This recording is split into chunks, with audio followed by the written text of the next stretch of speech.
know by simply clicking on any of the links on the sidebar for headlines, domestic and foreign news, economy, security, politics, sports, and more. Stream live on your smartphone and tablets and stay connected. It's pretty easy. Simply download NTA News app from your Google Play Store and you're good to go. NTA News mobile app, your access to real-time information. Can I see your particulars, sir? Officer, my particulars no dey here. In that case, you'll have to come with me to the police station. Officer, which levels? Where I for find you something make you take arrange your weekend. What? Offense number 1, driving without particulars. Offense number 2, trying to bribe an officer of the law. I won't harass Nigerians or take bribe. Change begins with me. This message is brought to you by the National Orientation Agency. It happens among people of all ages, ethnic background and economic levels. While women are more commonly victimized, men are also abused, especially verbally and emotionally, although sometimes even physically as well. Unfortunately, domestic violence is among the most underreported crimes worldwide for both men and women. An abuser doesn't play fair. He or she uses fear, guilt, shame, and intimidation to wear down his or her victims and keep them perpetually under his or her control. Abusers may often seem wonderful and perfect initially, but gradually become more aggressive and controlling as the relationship continues. Here are some signs of abusive tendencies: showing jealousy of the victim's family and friends, accusing victim of cheating, controlling who the victim sees, where they go, or what they do, preventing the victim from making his or her own decision, intimidating the victim with guns, knives, or other weapons. Noticing and acknowledging the signs of an abusive relationship is the first step to ending it. Therefore, abusive behavior is never acceptable, whether it is coming from a man or a woman, a teenager or an older adult. We all deserve to be valued, respected, and safe. A classico, I tell you, my 3 points is clear. Yes. They go watch match.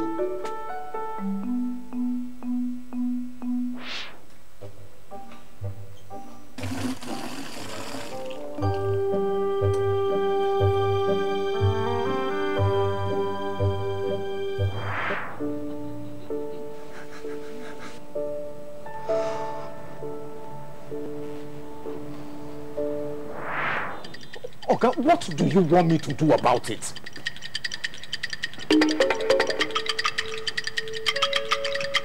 Give us light. That's the only thing you've been saying since you came into my office. Maybe your work be that.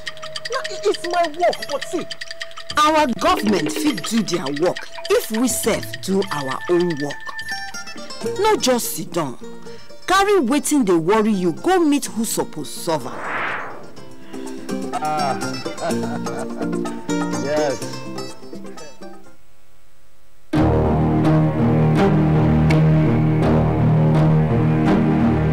Disaster occurs on frequent basis. Some we have, others we do not. Terrorism,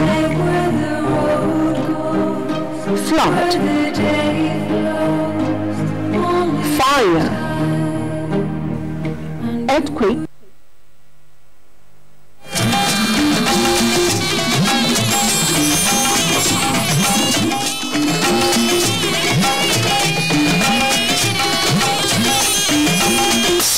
This is the network service of the NTA.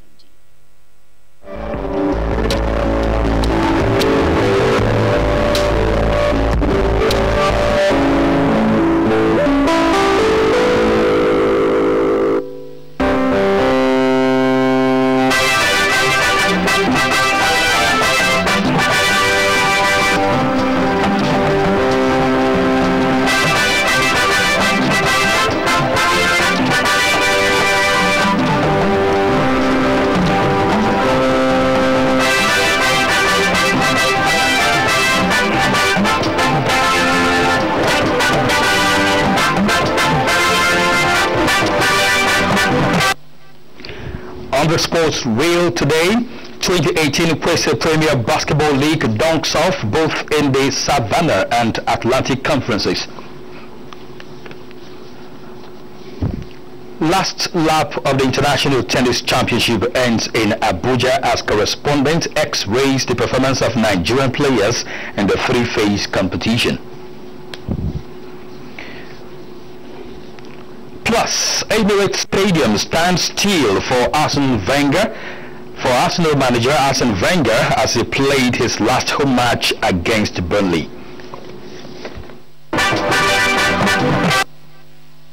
Hello and thanks indeed for joining us live on NTA network service for Sports Rail this morning. My name is Kenna Ima Abodike. We should be starting with basketball as we tell you that Kano Pillars Basketball Club began the defense of their Kwese Premier League title with a win against Civil Defense as the 2018 league season dunked off in the Savannah Conference in Kaduna. Benny Adams covered the event. Kano Pillars Basketball Club began the defense of their title against Team Civil Defense in the Savannah Conference in Kaduna. The defending champions, trailing the defenders from behind in the early quarters of the game, came from behind to win their opening game of the season in an action-packed game that ended 83-68. The other match of the evening saw Niger Porters beating Plateau Pigs 81-69.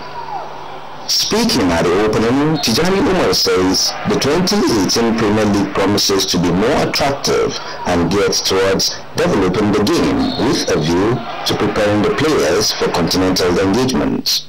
The National League is a very big measure of how well we are doing in our effort to develop basketball in Nigeria. And for it today to take off for the second season, I have to congratulate all the teams, the officials, and of course you, the media, that put this out there in the public domain for everyone to appreciate. And relegations from last season, new teams are going to come in like never before, something better than it ever happened. So I'm so optimistic that this season is going to be beautiful. More action in the 2018 Basketball Premier League continues in both Savannah and Atlantic conferences. It is expected that the newly inaugurated League Management Board will bring in fresh ideas to grow the game, particularly bringing the fans back to where the game is. From the Adra Hall, venue of the league here in Kaduna, I am Benny Adams for Sports Reel. Meanwhile, other results across the federation show that in the Atlantic Conference, Kwara Falcons beat Oriole Warriors by 83 points to 60. Delta Force defeated Anambra Flames by 74 to 69 points. Police Baton lost to Customs by 62 points to 71, while Ebum Comet scored to the supremacy of Hoops and Reeds of Lagos by 60 to 70 points. In the Savannah Conference, Gombe Bulls outdunked Bauchi Net by 72 points to 64. Niger Porters were victorious over Plateau Pigs by 81 to 69 points, while Civil Defense lost to Kano Pillars by 68 points to 83. Now to handball, where the Federation in Nigeria says it has commenced a gradual restructuring of the sport in the country, especially by disbanding the men's senior national team. President of the Federation, Sam Ocheho, discussed this at the conclusion of the first phase of the Premier Handball League in Abuja. Ayodeji Makinde has the details.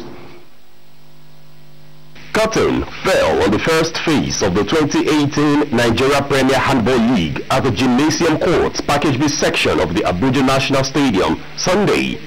The final day of the round-robin format tournament sprung up surprises in the male category, having dominated in the first 6 days with a neck-and-neck battle with Niger United of Mina. Safety shooters were stunned by Kano Pillars 26 to 22 goals.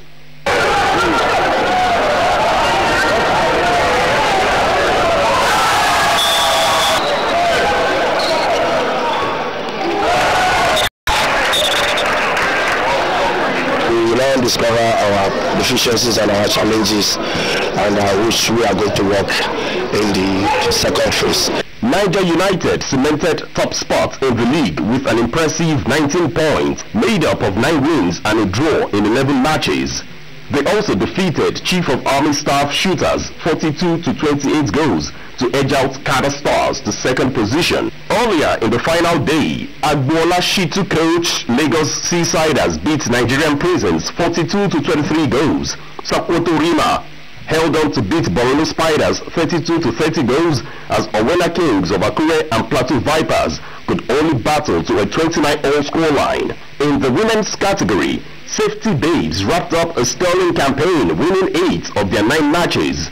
The unbeaten record was however altered by Imo Grasshoppers of Owerri, who beat them 27-23 goals in the final day of the tournament. President, Handball Federation of Nigeria, Sam Ochehu, acknowledged the level of competition by the 12 male and 10 female teams, while declaring the resolution of the Executive Council to disband the men's senior national team. What we did after the outing in Gabon was to x-ray ourselves and to tell ourselves some bitter truth. I think from what we've seen with the national team, we need to go back and start using younger players. We need to go back and start using fresh legs. The league also attracted a host of ex-handball international players and coaches who lauded the initiative of the board to secure a 5-year deal for the league. For a long time, we've not taken hand like this, and it's an omen to handle because this is the beginning of the development. We'll be crying, we'll be speaking, we'll be playing. At least we are gradually getting there. The second phase of the Handball League is scheduled for September in Lagos State after the conclusion of the annual Sam Ochehu Championship, also in the southwest states. Alright, the 3-week international tennis competition climaxed over the weekend at the Package B of the Abuja National Stadium, with João Menezes of Brazil triumphing in straight set against Ayun Kade of India in the final of the last lap of the competition tagged GSL Tennis Championship. Chukwunaso Mwabroza was there for Sports Reel and now reports. Considering Menezes' recent form, the outcome of the final wasn't surprising to many who have been following the Brazilian for the past 3 weeks.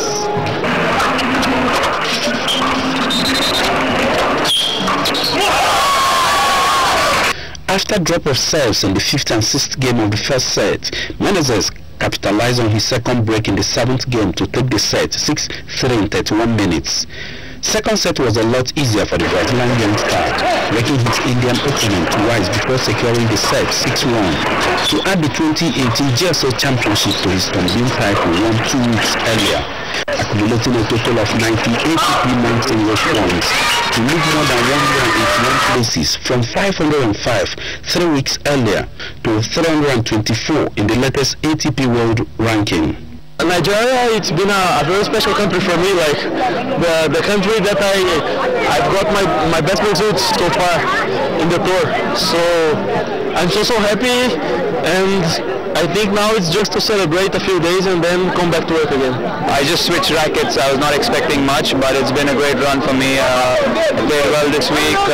Unfortunately, couldn't go through with in the finals, but you know, I can't complain. It's been a great week. With the tournament rated as one of the best ITF futures in the world, organizers are set to improve on the successes already achieved. Another 3 good weeks of very good tennis, and we see that the facilities improved, and we even see that in the performance of our boys. We had 2 of them who did, it was quite impressive, better than last year. We'll continue to do it. This is one platform we have to expose our players to the international platform. There's nothing we can do about the senior players because at the moment we don't really have them. They are there, they're trying, but it's not a lost cause. We can still work on it. But grassroots tennis, that is what we should concentrate on now. And so exciting. We are very appreciative that this kind of thing is taking place in our club in Abuja, Nigeria. We really thank the sponsors. The next edition of the competition is expected to come up in 2019. From the National Tennis Center, National Stadium, Abuja, Chukwunaso Mwabroza. Nigerian tennis professionals join their counterparts to compete annually in the Tombin, Dayak and Gladiator System GSL Abuja Open Tennis Championships with little or no impact on their ranking in the ATP. Tamara Ebiwe in this special report takes a look at the performance of Nigerians in these championships, their challenges and the way forward. This year's edition of the Tombin, Dayak and Gladiators Abuja Open Tennis competitions came to an end yet again, with no Nigerian being able to win the prestigious trophy. Tombin, Dayak and Gladiators Abuja Open Tennis Championships are International Tennis Federation, ITF, an association of tennis professionals ATP ranking tournaments in the country, as 59 players from 20 countries come to play for 35 ATP points in each championships to improve their rankings. The 4th edition of Tombin, 3rd edition of Dayak and 2nd edition of the GSL, held at the Package B of the Abuja National Stadium, saw a total of 30 Nigeria tennis professionals compete across the 3 tournaments. The tournament, according to the organizers, is to bring these 35 ATP points to the doorsteps of the Nigerian tennis professionals who cannot afford the necessity of traveling abroad. This dream is yet to become a reality. In this year's edition, out of the 30 Nigerians that were in action across the 3 tournaments, only 9 made it to the main draws. Of the 9, only 1, Nigerian number 3, Thomas Otu, ranked 1,872 on the ATP, made it to the 2nd round. Nigeria number 1, Joseph Ime, is 1,844 on the ATP. We don't have anybody to help us to take us more competition outside the country. That's what we need.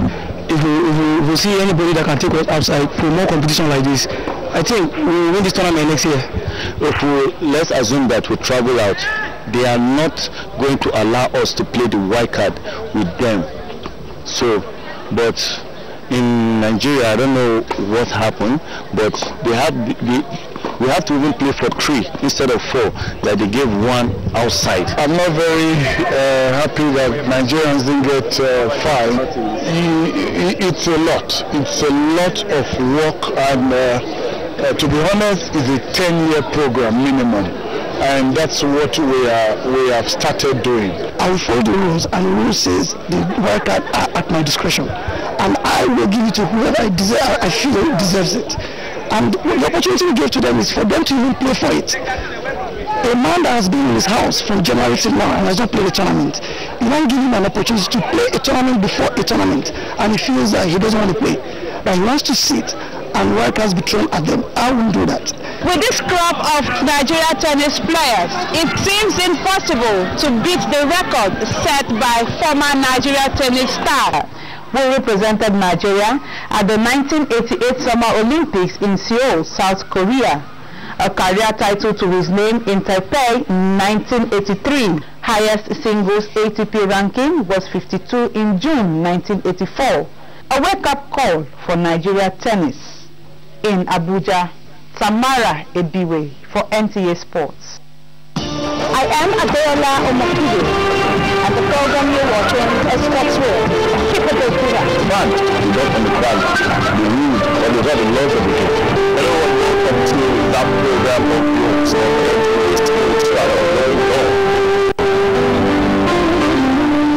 Thanks for joining us on another edition of Sport Get on the NTA. My name is Kenneth.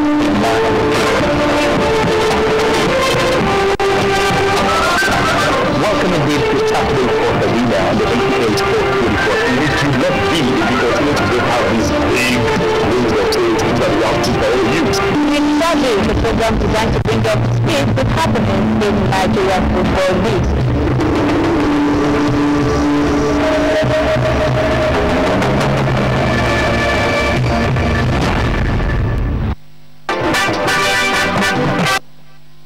We're still watching Sports World on the network service. Now, Bayelsa State Governor Seriake Dixon has emphasized the need to use sport as a veritable tool for changing the mindset of youths in the state. Governor Dixon disclosed this during the opening ceremony of the Governor's Football Tournament tagged the Restoration Cup 2018. No fewer than 105 communities and tertiary institutions registered to participate in the tournament, which kicked off 3 weeks ago. In one of the matches decided, Team NTA2Lagos were knocked out after losing in a dramatic penalty shootout, losing 19-20 goals to Fanboy community after playing a goalless draw. As at the time of filing the report, matches are ongoing at the various centers. Joining us now in the studio is Honor Abe, who is the Director General, Restoration Cup 2018. Thank you very much, sir. Now, this is supposed to be the second edition. Yeah. To me, it's purely grassroots sports. Yes. So, how has it been so far? 3 weeks of fantastic games across. But how did you guys even look at the game? The one that ended 19-20. It was a very exciting match. I was there personally. I watched the NTA boys and the Fanboy United boys slug it out. All through, no goals. We went into the penalties. 20 perfect penalty kicks. I've never seen it before. 19 from the NTA side, unfortunately, and 20 from Fanboy side. So the kind of game was very exciting. Everybody was tensed up. The entertainers were kneeling down and praying. There was a particular lady who was kneeling and praying all through. It was very exciting. You guys should have replaced the game. Yes, we even thought of that. In fact, the two coaches at the time said, can't we come back tomorrow and play a fresh match? But the referee said no, there must be a winner on that day. All right, 105 communities, that's teams, so to speak here. Yeah. How are you guys managing quite a large number? Yes, it's actually 150, not 105. Wow. Yes, we have the Ogwa Challenge, which was played earlier on, and we've selected 2 teams from Ogwa Challenge. Ogwa Challenge has about 40 teams, while we have the Restoration Cup has about 110 teams, so 150 teams altogether. It was a task game. The last edition, the first edition actually had 125 teams. In 2015. In 2015. This edition has 150 altogether. And what we do, we put them into local governments. Okay. And each local government has 2 centers. Apart from Yenagoa, which has about 30-something teams. So Yenagoa has 4 centers. So play with knockout basis. Once you lose, we're out, and the team progresses into the next round. It's been very tasking, it's been challenging, and with the terrain of Bayelsa, it's a very exciting terrain. For example, it costs you more to go from Yenagoa to some places in southern Nigeria than to come to Abuja, because of the riverine transport. But it's been exciting. The referees are very professional. The match officials from NFL are very thorough. We've had a team, a very solid team of team restoration, we call them. They have managed every match from stage to stage. And been progressing smoothly without any major obstacle or challenge. Now, for the youths themselves, who are the players? How are they, making out in the rounds? I mean, the youths are very excited, I must tell you. I've seen raw talents in Bayelsa that I didn't know existed. Even the first edition, we didn't have this amount of skillful players being displayed.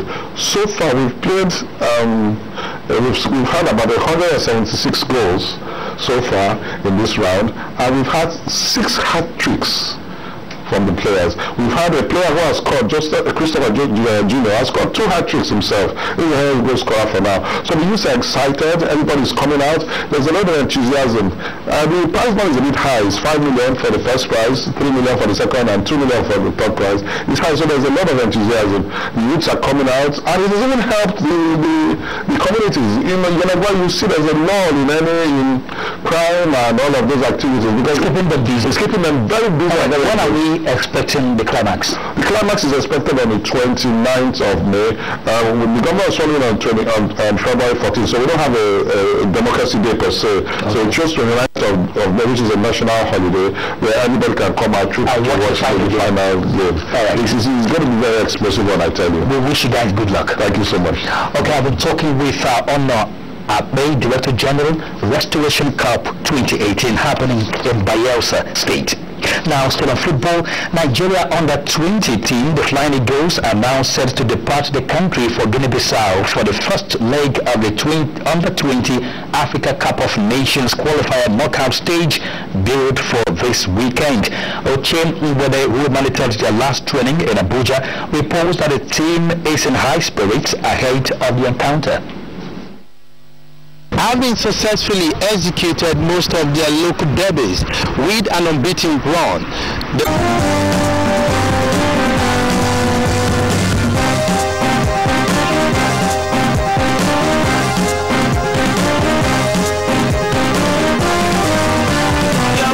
Station, NTA2Lagos Network Center.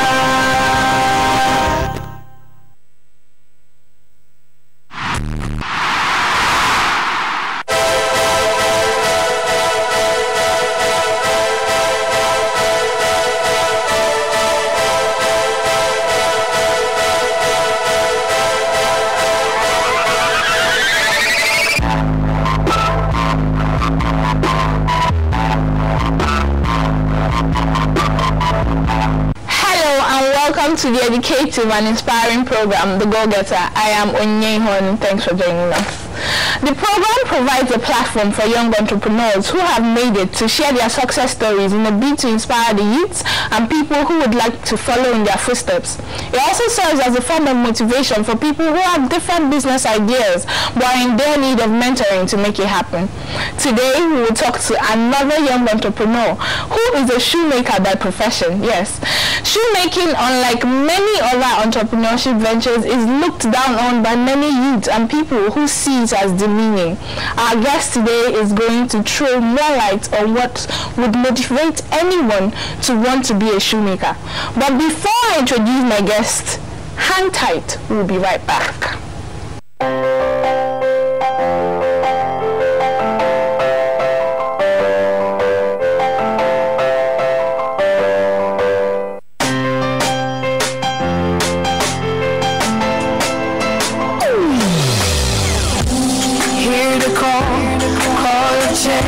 Stand up, Nigeria. Change is here and it's going to stay. Change begins with you. Oh yeah, make me go. Go to force to let the change begin from within. Look at you, oh the ruler. Change begins with you and me. Change begins with me. Change begins with me. Change begins with me. NTA2Lagos Network Center brings you broadcast service wherever and whenever through our social media platforms, now live on just a click away. Global news, sports, business reports, politics, issues, events and happenings around the world, your favorite past and present TV programs, drama, documentaries, and foreign news headlines. Log on to www.youtube.com/NTA2Lagos. Watch, download, comment, and subscribe free. It's simply www.NTA2Lagos and explore our world of news and events. Available in all smartphones, iPads, and all Android phones. Like our Facebook page, NTA2Lagos Network Center. You can tweet us at NTA2LMC. NTA2Lagos Network Center, your reach out station.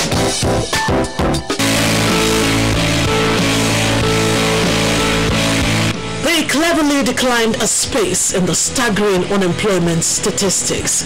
Why wait in line when you can flip the script and become the big boss? Meet the go-getters, vibrant youths who have transformed their tall dreams into amazing realities, fiery passion into blooming prosperity, skillful vocations into growing enterprises. Share in their amazing entrepreneurial journey. Trade secrets will be revealed. Watch out for the go-getters. Showing on this station. The go-getters. Small businesses never looked so big. Welcome back. Before we went on the break, I told you our guest today is a shoemaker. Now let's find out what makes him a go-getter in his field of endeavor. You're welcome to the show, Dayo Adeoye. Thank you. Good afternoon. Thanks for having me on the show. Right. Thank you for coming. So what can you tell us about Dayo? Dayo is a brand owner of D. David shoes. Okay. Which will make male shoes. The male brand, shoes, slippers, and sandals for male. Oh. Tell me, what makes you you? What makes you think? What makes me is just, I think, I set my mind to achieve what I want to achieve, and I get to do what I want to do myself. You get to. So why did you choose shoemaking? Right from my university days, I've had this thing for shoes. I do help my friends to buy shoes from the Lagos market then. So, and over time, while I was working as an engineer in a firm, I wasn't doing too well. I wasn't satisfied where I was, so I think the idea just dropped that I could just further and do something about the shoes. So I wanted to create something out of my own self. I started about creating houses, and I think building shoes would be another way, because civil engineering was my core, which was building houses. So I thought, well, building shoes, I think I found the passion in building shoes, which I did. So you're a graduate? Yeah, I'm a graduate. You studied civil engineering. Civil engineering. So when did you decide that you didn't want to continue civil engineering and shoemaking was the way forward? Okay, fine. I wasn't comfortable where I was working, so that was like a drive for me to resign. Which, at the time I got the idea, I told my parents I was going to resign. They told me to just work for 6 months first, which they were also okay, because the pay, the salary then wasn't also very fine, which they had the problem with. When I told them shoemaking, my father was sad. How come? Then I told him this is what I want to do. I have to take a master's from NTA2Lagos. Which I told him that I don't want to. If I have a master's, my BSc, I've not gotten a good job, I'm already frustrated. With my master, I'll be double frustrated. So I said, let me just find my path in shoemaking. And I was like, okay. So it was hard for them to come by, but I followed through. So you decided that book is not my path. Yes, I decided. Entrepreneurship is the way forward. Yes. Okay, so how long have you been in this business? Technically, yeah, from when I resigned now, it's 4 years ago, but officially my business will be 3 years in August 2018. Okay, so when did you graduate from school? 2012. 2012, NYSC 2013 October, then I started working 2013 November, then I resigned like May 2014. Okay, so when did you start the training? Did you take any training? I took training. Shortly after I resigned my job, I started training. I think that was in July. Somewhere in the Kedge, I started my training in July. So the love for fashion already just made you go straight into shoes. And like I sat down with my friends then, when I saw some foreign shoes then, I told my friends, can we achieve this in Nigeria? They now showed me a picture of his friend who do the same thing in Ghana. I was like, if Ghana can do this, why can't we do this? From there, I started going out, finding shoemakers who could help me. But it wasn't easy because I wasn't getting what I really wanted, so I had to go learn. For 6 months here, I had to go learn. From after I finished learning, I had to just start doing them myself. Okay. So how have you been able to manage the Nigerian business atmosphere? Well, it's quite challenging. I can imagine. Because, well, everybody says power. Power is a problem for everybody. And another thing also we face is, since most of our refineries are probably not functional, so most of our materials we use are imported. Okay. So you have this major problem of consistency. If you go to the market, you see a leather you like, or you see a material you like, if you don't buy it off the market, I'm sorry, if you come back in next hour, you can't find it anymore. And also getting skilled labor is also a problem, but we have to just work around it. Sometimes when we get new people to work, we have to still put them through training and... Okay, talking about getting skilled labor, do you hire people that have gotten the training previously, or you get people and train them? It works in 2 ways. We hire those who are good, and we have some who have experience. So either those who are still good, they have some brushing up to do to be to fit into our brand. So we have to still put them through 1 or 2 things then. Okay, so how do you get your raw materials? I get a lot of my materials from our local markets in Lagos, Nigeria. Okay, so you get your materials from Nigeria, but they are imported like this? Yeah, some are imported and some are also made here. So the fact that they are imported, does it make the materials more expensive? Well, as a time when the foreign exchange went up, it affected the market. Okay, the prices went up. So would you say your products are affordable or for a particular set of people, or they are just... well, affordability is relative, but I think for the quality and attention I put to our work, I think our workers... If you want something good, you should be ready to pay for it. Quite affordable, yes. Okay, so is it a lucrative business? Every business is lucrative, depending on how you are ready to. But shoemaking is lucrative because this is like, it's a very young craft.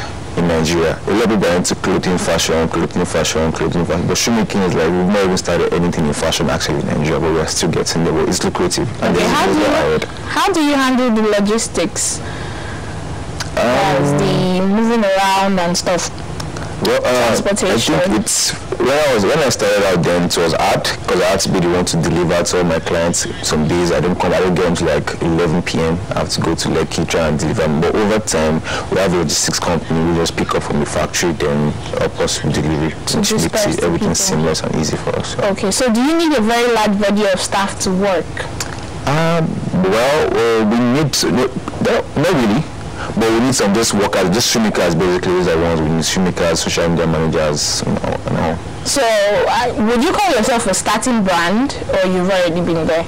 Well, I think we're still starting. People know us. We have some traction in the market gradually, but I think we're fine. So, what is your target audience? Who are the people that you make these shoes for? Our target audience are more men between the ages of 25 and 55. Okay. Who has able to wear something trendy and always want. So that is the working class. The working class. So are you wearing your brand currently? Yes, this is a D. Davids shoe. A D. Davids. Your brand's name is D. Davids. Yes. D. Davids. So for people that want to buy shoes for working class men, yeah? Working class men. So you make dress shoes or? Dress shoes, corporate shoes, slippers, sandals. We make belts also.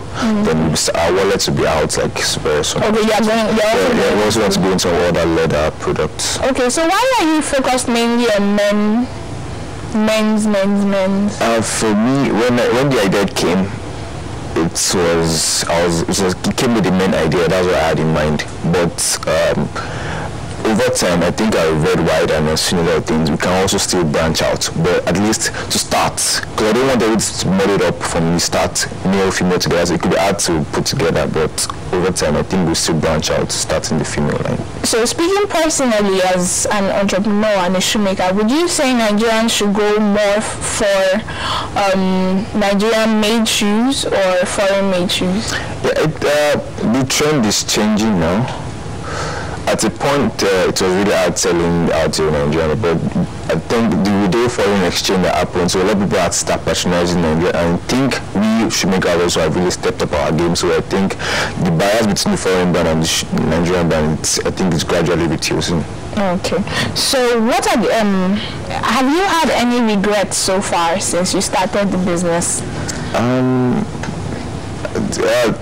I don't really have any regret, but sometimes some things could be, some challenges you face also sometimes, like managing staffs, managing workers at times could be a problem, but it's something we can just always work through. But in all, I don't have any regrets. So would you advise people, individuals, to go into shoemaking? My major advice is Nigeria, Africa is a developing nation. There's a lot to be done. Yeah. We've not even started anything yet. So I think our advice is should just look inward to see what they can do and just try and help this economy to come back up. So being an entrepreneur helps the economy, right? It helps the economy. Okay. It helps the economy. So there's a lot of foreign exchange, importing and reducing, so we can start generating our things ourselves. Okay. So what makes you a go-getter? Actually, it wasn't easy for me when I was resigning. It was quite hard. I was thinking about the salary that was coming, nothing's going to come in again, and I just made up my mind that this is what I want to do, and I resigned. And it was tough for me. It was really tough because at times I had to just transport myself. At some time I had to trek to distance I couldn't get transport through myself. So I just started myself, and I started everything when I was going out through the whole process, which wasn't very easy, but finally 2-3 years down the line, I think we're somewhere, which I think my determination to start something brought me to where I am right now, which we have never gotten where we are. It's still a lot to be done. What is the driving force behind your success and your business? I think the driving force, number one, is having the right team who can push you. Because having the right team, having the right people who are ready to support you, I think it goes a long way. Because money is not always the problem. People are ready to motivate you, are always ready to push you. That really goes a long way in driving your head. Okay, thank you very much. Yes, you've heard it directly from Dayo Adeoye. He says that people around you can be a very nice driving force. They can motivate you to do things that you never thought you could do. And being an entrepreneur also helps the Nigerian economy. So if you want to help Nigeria grow, instead of complaining, go and do something that will bring the nation out of where it is now. If you stay with us, we'll come back after this short break for the fast questions. NTA2Lagos Network Center brings you broadcast service wherever and whenever through our social media platforms, now live on just a click away. Global news, sports, business reports, politics, issues, events and happenings around the world, your favorite past and present TV programs, drama, documentaries, and foreign news headlines. Log on to www.youtube.com/NTA2Lagos. Watch, download, comment, and subscribe free. It's simply www.NTA2Lagos and explore our world of news and events. Available in all smartphones, iPad, and all Android phones. Like our Facebook page, NTA2Lagos Network Center. You can tweet us at NTA2LMC. NTA2Lagos Network Center, your reach out station. Share in their amazing entrepreneurial journey. Trade secrets will be revealed. Watch out for the goal-getters. Showing on this station. The goal-getters. Small businesses never looked so big. Welcome back. Before I went on the break, I told you that Dayo Adeoye said that we should try